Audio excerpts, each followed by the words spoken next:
Boom. We're back. Everybody, if you saw our last segment, amazing.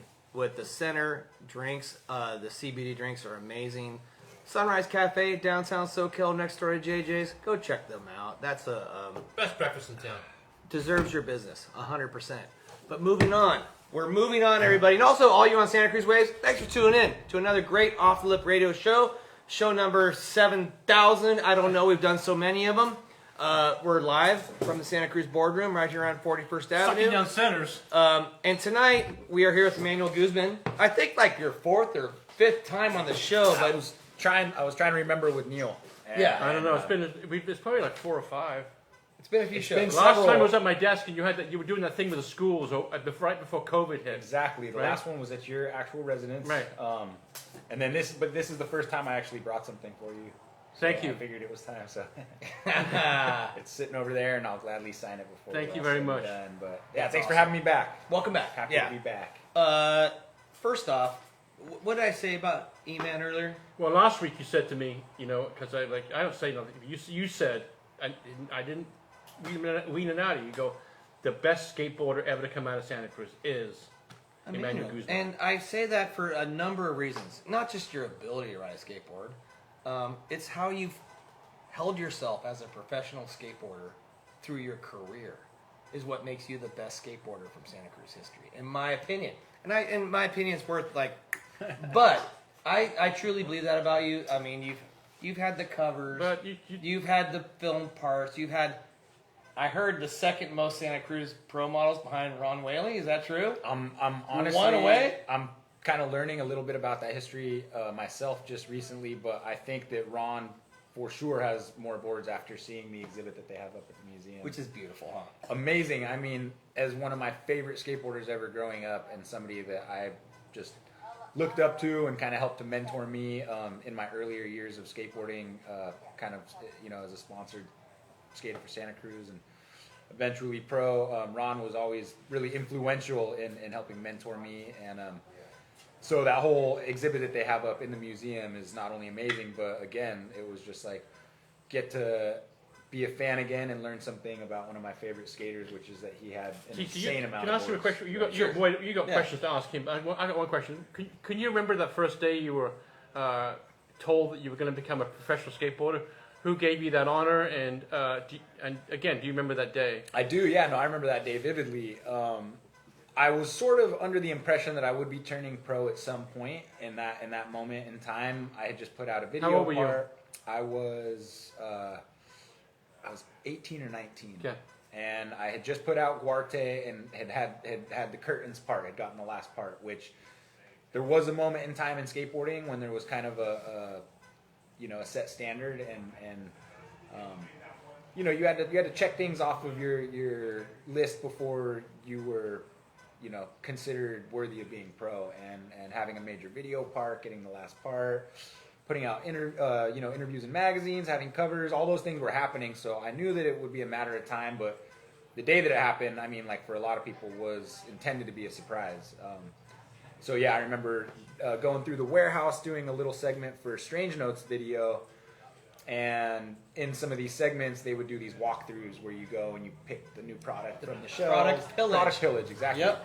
You remember, and so when we got to the boards, they had a specific section of boards they wanted me to open, and I didn't want to, be presumptuous that was what was going on, but I had a feeling that it was a pretty ideal moment. If they were going to spring my new pro model board on me, this would be a good one. And sure enough, I cracked open a fresh box, and inside were my pro model boards, and that was an incredible, unforgettable moment. But again, I think like a lot of things in my skate life, I had to some degree manifested it to the point of knowing that it was a matter of time. I had already even actually brought a graphic idea into NHS,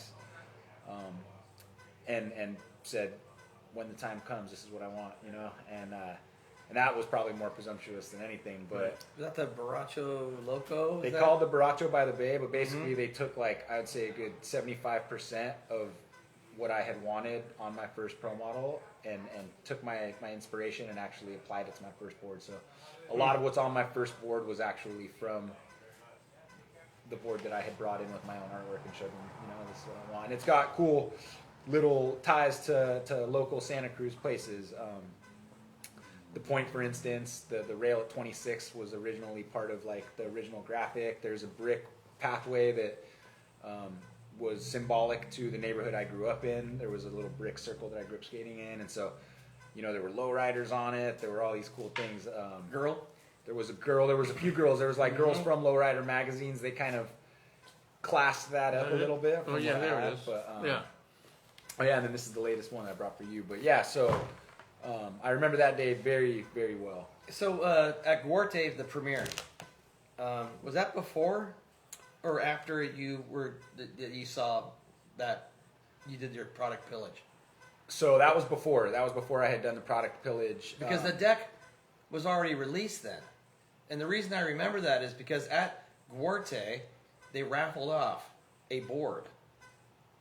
And Cole Kirby here in town won it. I don't remember that at And all. you signed it. It was the first Emmanuel Guzman board ever Were produced. they numbered? Okay. Yeah, so it's your first pro model ever made. They raffled it off at the Guarte premiere. Cole Kirby won it. He called me and said, "If you trade me a board, I'm gonna go." He goes, "I need a skateboard. Yeah. I'll trade you this for a skateboard." And I took it, Wow. Where is it? and I Crazy. still have it. Crazy. I honestly I have remember your that. first pro model ever produced. I might at not have been. I NHS. might not have been present for that whole event. You signed it. I did sign it. Yeah, at the Wow. premiere. I still might not have been present. Yeah, maybe not. I mean, hey, Yeah. but my point being is, I think you should have it Dang. because that it would is be it is insane. it That is would be insane. actually your first. Where is that, TC? It's hanging in the Santa Cruz apparel on the wall. Yeah, Wow. yeah. That's So crazy. maybe what I'll do is maybe because it's so important. I honestly I think you should have it. Maybe I'll trade you something for out of your stash for it. I'm down. I'm super Yeah. down. I- I got I- a big stash. And I know for a Massive fact stash. it's the That's first crazy. board Wow. because I was told it was the first board that they ever put an Emmanuel Guzman graphic on. Wow. Yeah, That's amazing. and so I'll get it back to you. That's amazing. We'll, That would we'll be do awesome. we'll swap it. or You know, because I don't actually, I don't have that board, or really, you know, too many of my pro models hanging up in my house as it is. I have my artwork. I don't actually have any of my pro models hanging up in my house. Do you have that board? I do have that board. I definitely have that board, but I've never really had a space that I can hang all my boards up. And instead of just kind of having one scattered here or there, I would like to really do, you know, It's a proper room. a proper kind of homage. Yeah, to your room to career. just a little skateboard museum, you know. Yeah, some yeah, of yeah, those yeah, and yeah. things. Yeah. Do you, I know you know this. How many pro models have you had with Santa Cruz skateboards? So I've had, well, I mean, I wish I could be super confident in this answer, but no, I've had 43, I believe. I think there's 43. 43. Are you right? Is he right? I don't know that answer. Yeah, I know there's a lot. 43 That's a lot. professional model skateboards through one brand is an incredible undertaking.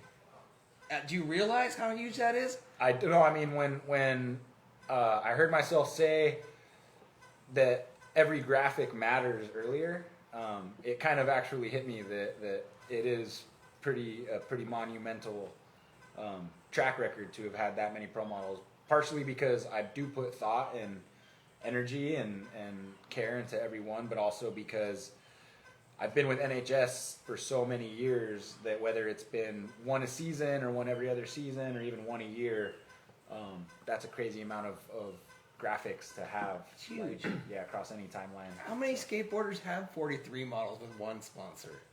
I don't know. But honestly, like maybe somebody out there that's a historian knows that. I don't. But congratulations. Thank you. Because here's why. To keep a relationship takes work. You know, and so congrats to such a storied career. And have we seen the last of the Emmanuel Pro models? Do we know? I don't know. You know what's crazy to me is that honestly, every time I get a board, it's unexpected. I feel like in order to keep a board, there's just certain protocols that need to be met. There's certain things, and I just feel like I'm in such an amazing place that they are still putting boards out. That it says something good. It says something about the history and the energy put forth, like from my end. It says a lot about them that they've been equally and mutually loyal to continually support and back me as one of their homegrown, you know, pros. And Right. so yeah, I mean, I think that part of the reason that I have had so many boards is thanks to them. And again, I don't know what other brands have carried on that sort of same loyalty for their riders. I'm going to go back to Roberto, right? His chef has worked that one chef has been working that restaurant for 35 years. Yeah. So similar with what you've got going on with Santa Cruz Skateboards. It's very similar. I'm right? injecting. There's I'm a going parallel to to it. inject something right now. You always came through with amazing parts. You always came through with amazing photos. You are a very hardworking skateboarder. You had the work ethic to make it happen, and there was always every time like there was always something that put you back to the front of skateboarding. You did that by working hard, a lot of Band-Aids, to make that happen. It takes work to do it. It does. I think that not too many people are ever going to admit that they feel obligated to also put it on the line. But when you're in a position like I am, living your dream, whether you're getting this opportunity at 13 years old or at 39 or at 59, I mean, something inside makes you want to do good by that, sheer fact alone that you have bettered and beaten the odds to get yourself into this position. And the last thing you want to do at that point is let yourself or your community down, right? So yeah, it is a lot of pressure, and it is a scary reality to face for a lot of, I think, aspiring and young pros who are actually being given these opportunities.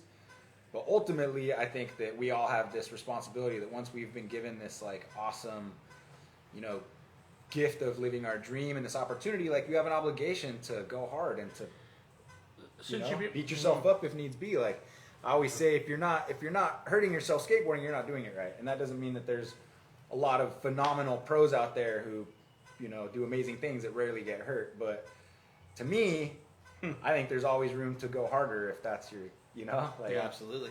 How's your buddy now? How's it doing? It's okay. Honestly, I probably wasn't saying that 6 months ago because I was still coming off of my ankle injury, and I'm now a little over a year from that, which with the kind of ankle injury I had, I anticipated it was going to be a solid year before I was skating confidently and feeling comfortable on my board.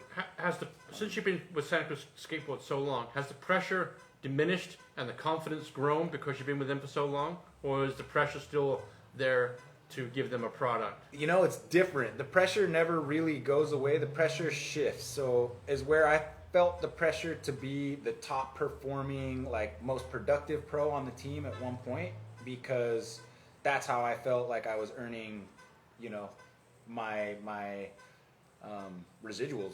Basically what I was getting out of skateboarding, I really wanted to feel like I earned. So it was important to me to constantly be, when it came time to crunch numbers, I wanted to be at the top. Yeah. And that was something that, Transworld actually used to do this little periodical that was Transworld Business, and it would have statistics of the highest bestsellers, covered skateboarders and photographers media wise. It would sort of break it down into which magazines you had. There was different point structures for if you had covers, if you had this and that. And for many, many years, I was always in the top 10 of the top 50. And that was always big to me. That was always important to me to be able to present that to my sponsors. So check it out. I made the top of the list again. Things have changed. Now we have people on the skate team that are full-blown Olympians, which is a crazy undertaking and a crazy responsibility, right? They have to put all this sort of whimsical, fun, party mentality aside and really treat it like this serious, noble honor and job. Right. And that's something that I don't know if I would have or would have ever or will ever have the, the ability you to were more free-wheeled it than anything. Yeah, and I think pressure-wise, I'll always put pressure on myself. If I get called on to put out a video part or an interview, I'm always going to put pressure on myself to the point of it being, hazardous. I'm never going to half-ass it, and I can't live with that myself, knowing that I didn't give it my all. Even if it means shit, I got to, jeopardize my health and well-being and break a limb to get this done. You've watched more videos of him, but I've seen videos of him. But you seem like when you're trying something, you just try it over and over and over and over again. And that's skateboarding. That's not just me. That's everybody that's ever learned a new trick on a skateboard has gone through this. But I think that it's good for you in a way that the average bystander will never understand. To the passerby, it's masochistic, but to somebody like me, to really exercise that much discipline and willpower and repetition, you know, it's to some people maybe even crazy to see someone try something over and over for hours and hours and hours. But to me, I'm learning something with every failed attempt. I'm learning how to correct it, even if it's just delusional. Like in my mind, I feel like I'm learning something. There's very little things that I do in life on a daily basis that really challenge me like that, mentally and physically. Right. And it's good for you at the end of the day. I mean, you feel better if you land your trick, but even if you don't, when you exert yourself like that mentally and physically, you just feel good. You feel accomplished. Like, shit, I gave it my all. Yeah. You know, I might not have landed my trick, but I gave it my all. Well, he gave it his all. I always say this about you, Emmanuel, is that you did everything everyone else was doing, but you did it faster. You know, and was that something that you took pride in? I mean, every time I would see a part drop, it just seemed like you had like reckless abandon with speed coming into stuff, and then also leaving things. Like you would kickflip into a bank and go 100 miles an hour, and like that was that sort of something you would plan? I mean, I think that I just found my calling. I was never the most technical skateboarder. I was never, you know, a vert skater that had this really, you know, awesome routine. I was never a contest skater. I think that for me, my favorite skaters always went fast. They always ate shit hard, and they always seemed to just love every bit of it, right? And they weren't the most technical. They weren't always considered to be the masters of their discipline, you know? But to me, that was exciting, and that was entertaining, and that was, you know, where I felt like the emotion really was translated. And so going fast and taking those risks and the intensity that I feel in that, I think is just a reflection of my personality, honestly. I think that that's like, for people that know me, and probably more so when I was drinking, but I can be intense. There's just this, you know, this energy I've been told that I can project. And so I think that for me, skateboarding wise, when my adrenaline starts rushing, when I start to get the urge to do a trick, I would have no chance harnessing that energy into some flip in, flip out ledge trick. It's just, Right. I would go crazy, you know? So what I try to take advantage of in that moment is like, well, go fast. Don't be afraid of the outcome. Like, you know, Just skin. be confident in your abilities to go fast, because that's what you do. And you can get out of shit going fast too. That's the other part, is that I know that I can get out of stuff falling fast, so as to where other people, just the act of going fast might be hazardous. I know I can get out of stuff going fast, so that's not always the risky part for me, you know, but it is the thrilling part. And if I am going to be doing this for myself, like to some degree, then yeah, Well, I think that set you apart thrills. from a lot of other people in the industry over the years. I also kind of wanted to go back to your graphics. I feel like you've had a very consistent career with your graphics. Like there's been I've seen it as a retail store. You have a solid crew of people that follow you graphically and collect your decks, Yeah. because of the fact that there's been a consistent theme. I know you think a lot about it. Was that always part of your graphic? To be story? honest, I definitely always loved, you know, any of the sort of like Mexican folk art and things that had a little bit more of a historical value or meaning to me personally than you know, just like what I thought people would get a kick out of in the moment. What I didn't realize is that basically when Jimbo and I came up with the original Dining with the Dead graphic, that would set in motion, you know, what would be several other graphics themed around that because of the response. And it was not just the response that people appreciated the artwork, but it was the whole connectivity to the culture, to the historical value of the Last Supper for some people, Right. Dia de los Muertos for others.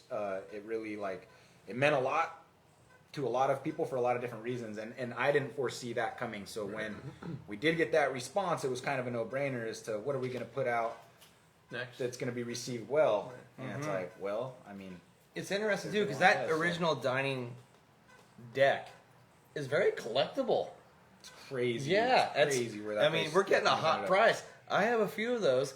And I do know that is commanding some high dollars in the collector's market right now. Yeah, That my has- mom's always reminding me. She's constantly on eBay checking what they're going for. Yeah. Just letting, She putting it is. in my ear. Just, do you know how much I saw one of your boards for the other day?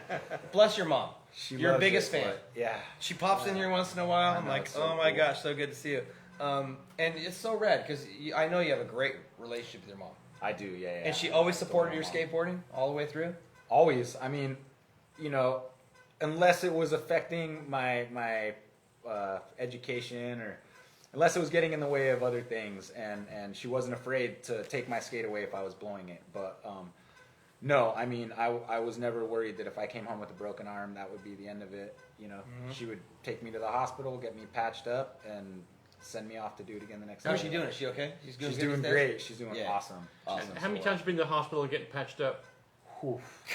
Countless. Like, He's like, countless. has And there not been just for more skateboarding. Have you had more boards or more chips to skateboards? With more It's pro models or probably- More strips? pro models or more chips to the hospital? Probably pretty equal, probably pretty toe and toe, honestly. But and I'm not one of those accident-prone people. It definitely 99% of the time is skateboarding, but there have been many other trips to the hospital just by the nature of being me. Like Right. I don't know.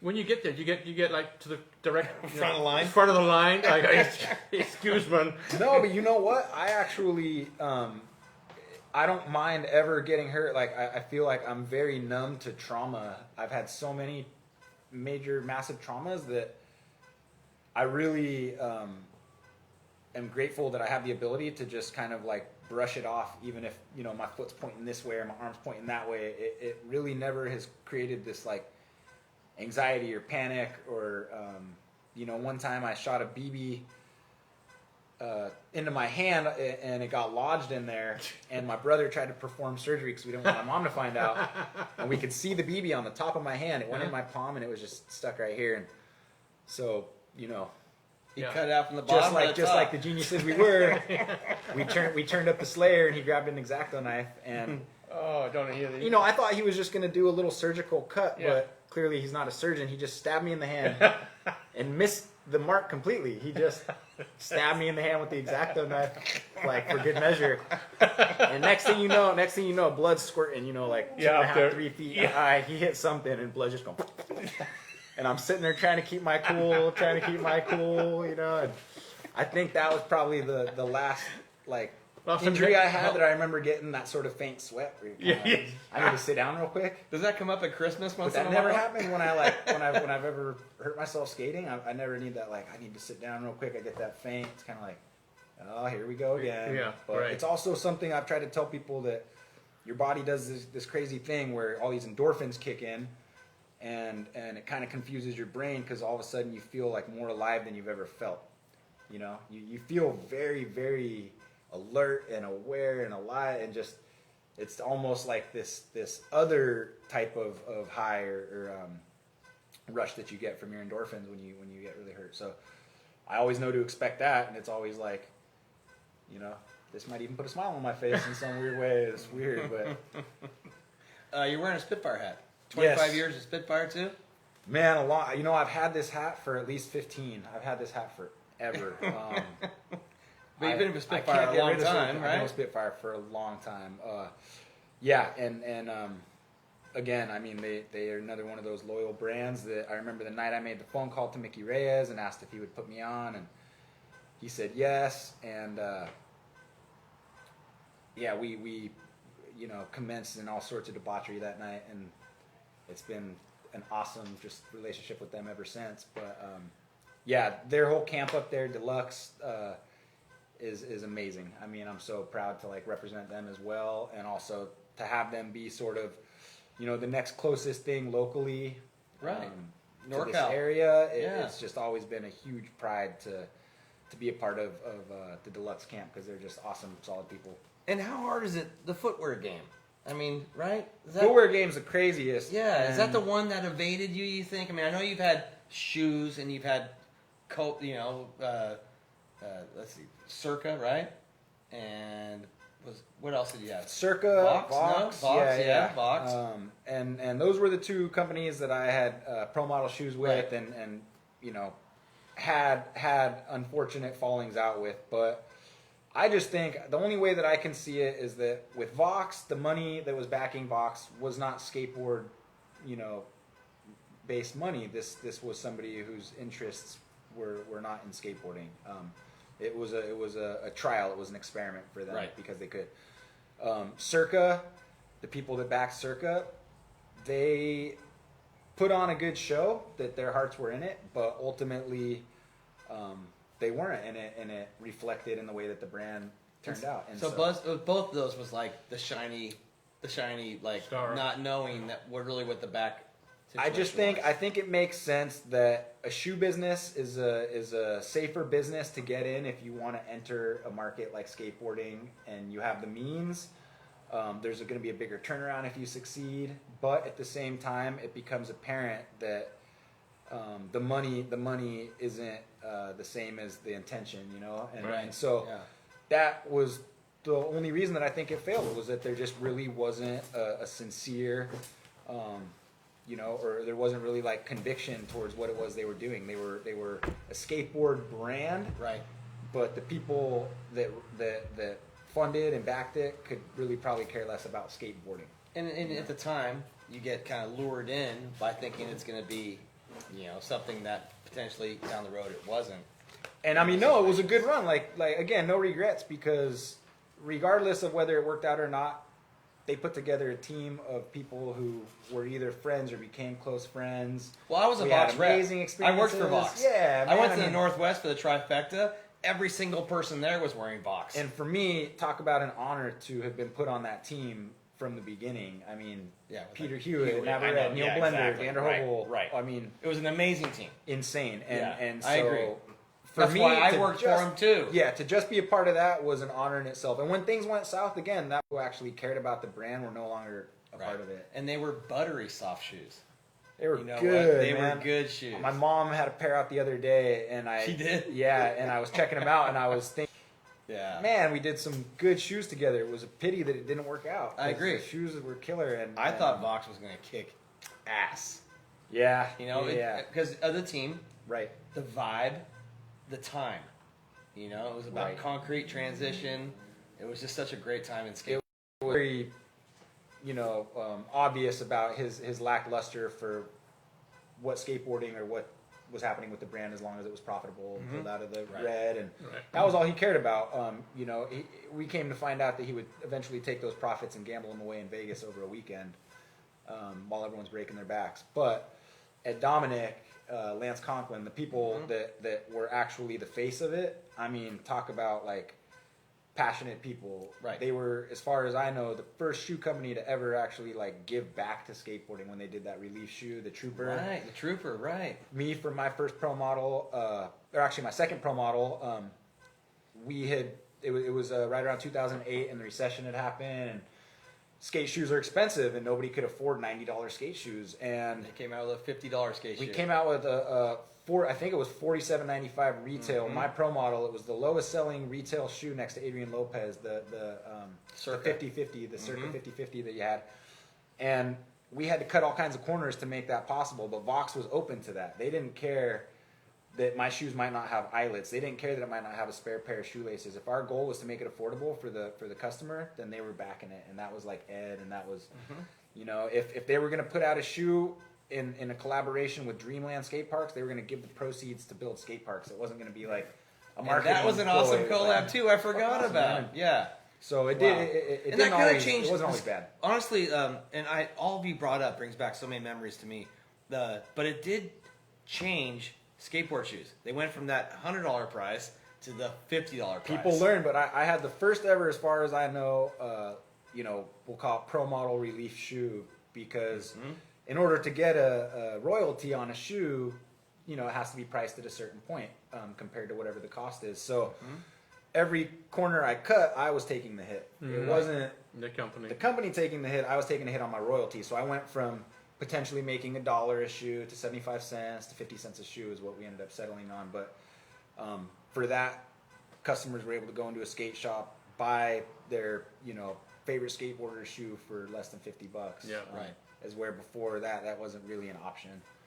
That's very interesting. So, and Vox was the company that backed it. Do you think there is another Vox in the future? Is that the way the shoe business is now?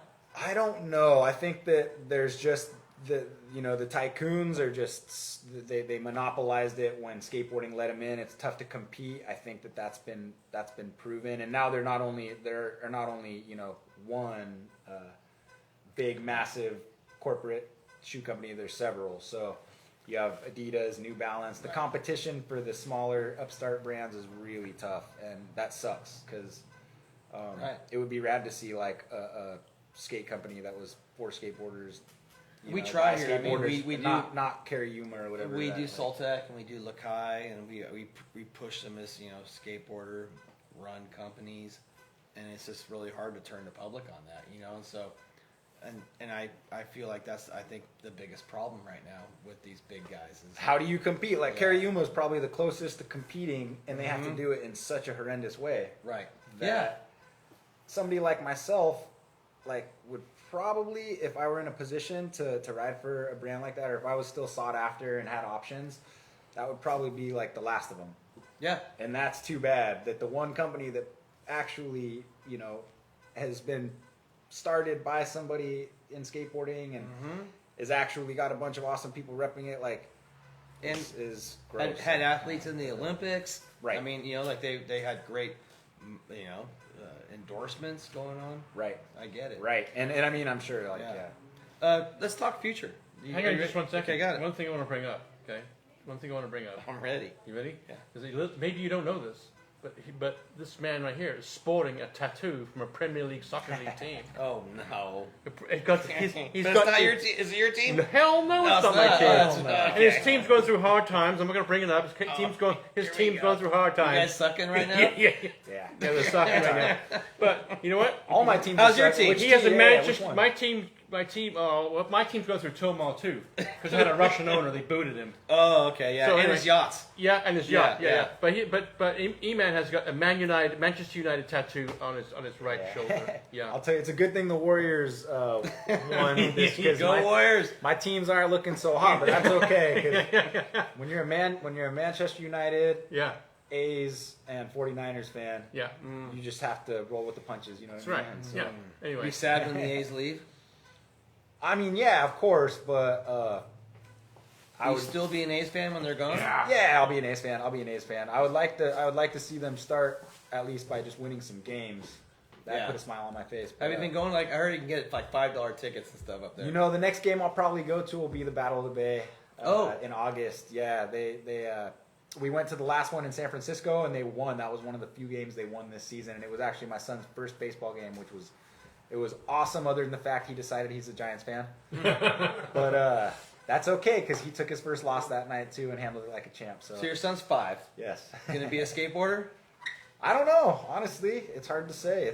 Does he have an interest right now? He does. He has a little teeny interest, which is all him because I very rarely push it on him. I mean, it surrounds him on a daily basis. But he has so many other interests that I want to kind of facilitate and just accommodate to that if he shows an interest in skateboarding, I'm going to be there. But I'm definitely not one of those skate coach dads that's insistent Please on him. don't be that guy. E-Man didn't only skate. No, man. Right. Yeah. I think I would find it more fulfilling and rewarding for him and I if he found something all on his own. And if it happened to be skateboarding, that's going to be incredible because he's got I'm a firm good believer person in his corner. have a bunch of toys and let him pick. Exactly, and You especially at this age, man. I didn't start skateboarding until I was 9. He's 5. There is no rush, especially knowing the risks involved. That's to me, that's like almost neglectful. You're putting your kid in harm's way, and you're insistent on them picking that path. Man, who's this? Who you really doing this for? But It is cool though with kids now because it is okay to be a kid and wear a helmet and pads at the park. It is, and I think that's rad these days. Like at the contest, I have an amazing photo of 8 kids on the deck and they're all wearing helmets and pads. when I see kids that are hungry at that age these days, it actually, unless you learn their situation is peculiar, and the parents have more of a negative involvement, it's actually super exciting to wonder what the future brings because I didn't start skating that young and look at what I've been able to do with it. When you see somebody that's 6 years old that's fallen in love with it, like even earlier, Right. and are talented and athletic and hungry, like you very well might be looking at the next superstar skateboarder. Right. And You never know. And now that I've seen that happen, like with Raven and Cody, like it's actually now the evolution is happening right before my eyes of watching these little hungry Groms become the next best skateboarders in the world, and so it's crazy. I completely agree. Yeah, it's really cool to see. I mean, like the kid that won the contest on Saturday was like 3 feet tall. It's crazy. And I mean, I think that should be like that should be a little fair warning to parents to consider their intentions behind why they want their kids to do something so bad either, right? Because it's so much better when the kid does it for their I own, agree. like I don't approve of parents of the little league dad to pump up their own self-esteem through their children and live vicariously through their children. But Right. I do encourage parental involvement because as you know from your mother, no skateboarder becomes at the top level skateboarder without having help. no, Someone's got to drive you to every park in the state. Totally. Somebody has to support your need to wear out a shoe every week. Totally. And it takes parental involvement, but it's the support, not the forceful that get back out there and skate. Totally. And so I do agree with that. It'll be interesting. So has soccer maybe? Do we have a t-ball? What's going on? Right now, dancing is Really? his passion, and I mean that full-heartedly. Like he's passionate about dancing, and that's That is all very him. cool. And that has just been him. It's been in his soul from his just natural rhythm to music, to his overall ability to move his body in rhythm to music, to his own just curiosity to seek out different like dance styles, which hip hop is the one he settled on, and Awesome. had like one of the most proud dad moments ever. Recently, he had a dance recital out in Watsonville, and it was a massive recital, hundreds of kids, and during the rehearsal performance, a freestyle dance circle broke out. But all the kids in this freestyle dance circle were, anywhere from 10 to 15, 16. They were way older than he was, and they were good. They were all good dancers. And so we're sitting there, we're watching this, and I'm looking at his reactions, and he's super impressed and intrigued. And suddenly, the circle opened up and nobody went out there, and I just somehow knew in my gut, I'm like, he's gonna go out there. He's gonna brave this freestyle circle, and he's gonna go out there and break dance. And sure enough, in that moment of just like I could see his little mind churning, he looked around, saw nobody else was getting it, and he just jumped out there, started flopping all over the place. Awesome. Everybody lost it. They And, did, yeah. Oh my gosh. Is there video of that? There is video of Is that. he taking classes? He is taking classes. And with who? With David Bortnick over at Pacific Performing Performing Arts? Yes, Or- sorry. Pacific Pacific. It's over there on Seabright. Arts. The Art Academy. Well, Pacific. Pacific Arts Academy, I Yes. think, right? Arts Yeah. Council. You're making me look bad right now. No, that's all right. Well, you Anyways. know what's funny is dance is a pretty violent Athletic. activity. It's very athletic. No, my daughter was a competitive jazz dancer, and she actually got a college scholarship. Oh wow. Well, Okay, she didn't accept it, but she's like 30 now and beat the crap from Totally, dance. totally, yeah. So it was like she might as well have been a pro skateboarder. Right, you ever seen a ballerina's toes? Right. It's Yeah. like, You know, It's it's rough. I had a ballerina. We had a ballerina on the show many years ago. Jeff Winterhalter's kid, Yeah, right? Lauren. Yeah. Lauren. And I go, you know what? From the routine that you do and the exercise that you do, I've never met an athlete that does what you do. You are like the number one Still doing it. athlete Yeah. it's nuts. of It's what nuts. you do. It's no amazing. joke. Oh my gosh. Well, The and also stamina, too, yeah. if he wants to be a skateboarder, that background in dance will be amazing. If he wants Totally. to play competitive soccer, he wants to do competitive anything. Yeah. A dance background is an amazing balance, hand-eye coordination. It's probably one of the best bases that you can have. Totally, and I mean, of course, I'm always going to want to at least introduce him to things that I have found joy in. Mm-hmm. That is no problem for me. I don't mind introducing him to this stuff, but I don't want to push it on him. And like I said, the dance thing, he saw one YouTube video of this little 6-year-old girl breakdancing. She's absolutely phenomenal, and that was it. He was sold. Into it. That's what I want to do. That's it. Like, That is Yeah. awesome. he'd made up his mind. Supporting his passion is the most important thing. Yeah, of You course. know, that's all you can do. Yeah. And everybody wins. Yeah. That's the amazing. goal. That's the goal. Earlier you were saying that you want to stay in the skateboard career. Big time. You know, like Yeah, in the industry, you love the industry, you want to stay in it. I do. I think that I've done a lot of kind of soul searching this last year, and I even took on a random seasonal job driving for UPS, just to see, I think more than anything, what it would feel like doing some random mundane job where I didn't have any sort of personal relationships in my workspace, where I just showed up, did my job, punched out, went home. You know, there wasn't really too much like need to be personable. It's a different world. It's a different world. Different world, and I think I just wanted to see what that would feel like and how I would receive that, and if that was something I could see myself doing long term and being happy. Yeah. And even though it was actually a decent gig and I got in good shape and I didn't really see anything wrong with it, I think it was a pretty good job. But I learned that it's definitely not for me, and that it's not something where I'm going to maintain happiness, which is going to eventually affect my family.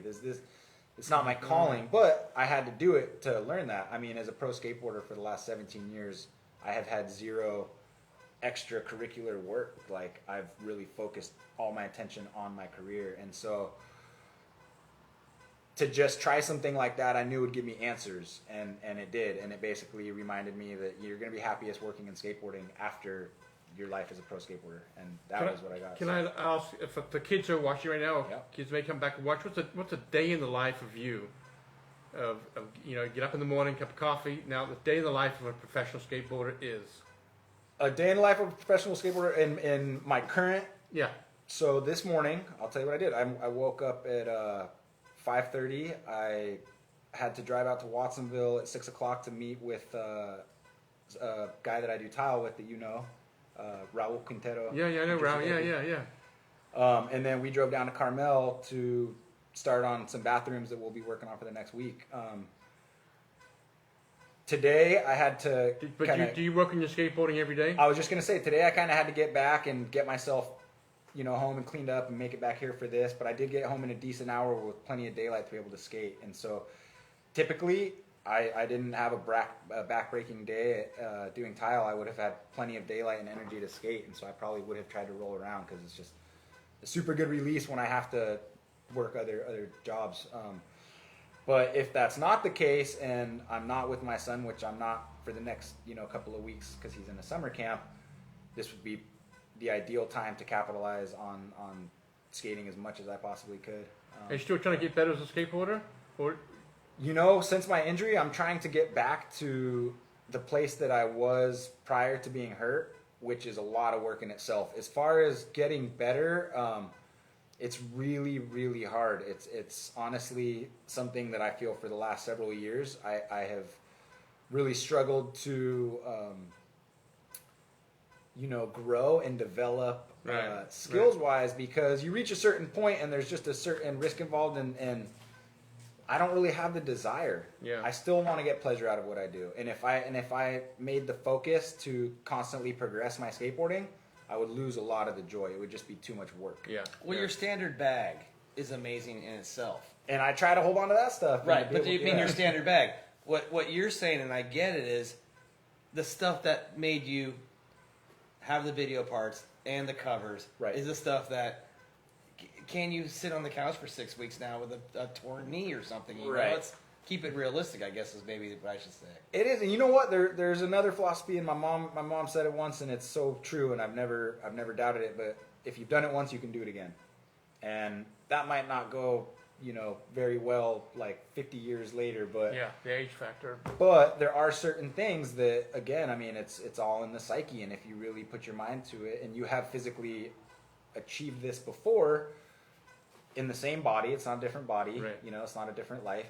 It's possible. It might take more work. It might take a little more patience. You might have to go through a little bit more, hell. Mm-hmm. But ultimately, I think it's possible. And so I think I find the challenges in that, in finding something that I might have had, held as a high standard once upon a time, and maybe I might not be able to outdo it. But if I could redo it, at this age. Yeah. That's saying something. That's saying that, okay, you really work to maintain this level, and that in itself, I think, is where I probably focus my energy as opposed to like progressing. Because anybody tomorrow E-Man's going skateboarding. There's one person in your entire life that you could take with you. Who would it be? To go skating with, just one day skating? Yeah, tomorrow. You're gonna, and it could, somebody past, present, doesn't matter. But if there's one person you were like, we're gonna go do it tomorrow. John Cardiel. John Cardiel, yeah. There we go. And I'm sure that neither of us would be walking out of that day. Yeah. And it would be just the most epic session ever. I know I wouldn't be. I would like make a goal of it. Well, and I mean, John's one of the most amazing humans ever. Because, yeah, if he's the only one walking out of it, chances are he's carrying me. And I'll be working on itself, so. Well, I think that's a pretty good one to say you're going to get in the car and go skate with tomorrow. Yeah, I got to ride bikes with him once, basically. That was like the closest to a full-on like day session that I got, and it was seriously the most thrilling, awesome thing ever, and just magical, and just like in every regard. We went and bought these chintzy little like rhino rods at a gas station, you know, those little $10 Yeah. teeny type rods and reels, and I'm like, there's no way we're catching shit on these things. You know? And then we're going down to the Sacramento, this massive body of water, and first cast, he flicks this I don't even remember what he had on. Probably he didn't even have any bait on there. Power bait or something. Just throws the freaking line out, and first cast, caught a bass, the only fish we caught the whole day. And of course, that's Cardiel's done right there. The golden child. And it was just that was epic. So yeah, I think that'd be my Love it. Yeah. E-Man, thanks for coming on the show. Thank you for having Always. me. It's awesome. Always welcome to come back. You know we'll have you back. Love being here. Yeah, we love you coming. Great seeing you. You look man. great. Thank you. Yeah, Thanks. thanks very much. We'll have you back. As do you. Yeah. Yes. Yeah, we'll have I you was gonna back. say Great to probably- see you at the skate contest this weekend too. That was awesome, man. That Yeah. was killer. I didn't expect to see a 540 go down on that ramp. But I didn't either. That's why that dude won. Really? Yeah, Yeah. Christian Grenier. That contest had it all. It had Carnage, the young homie Alex hurt his elbow. hurt his Hope he's elbow. okay. Yeah, I still felt don't know bad. what Alex happened, is a great kid. I feel so but bad. handled for it him. like a champ. He And did then handle it like a Josh champ. came and sutured him up with some painter's tape. Yeah. The on-call EMT was really impressed at his cardboard painter's tape job. He was like, I think I can just release you to the hospital at this point. He's like, That's it. That was awesome. and then it was just killer to see everybody out there. The community loves it. Right. Awesome. You can still put that on for everyone. We're not stopping. That's cool. As sore as I am. Thanks for being here tonight, man. Thank you. Thank you. Neil, who's next week? I forget.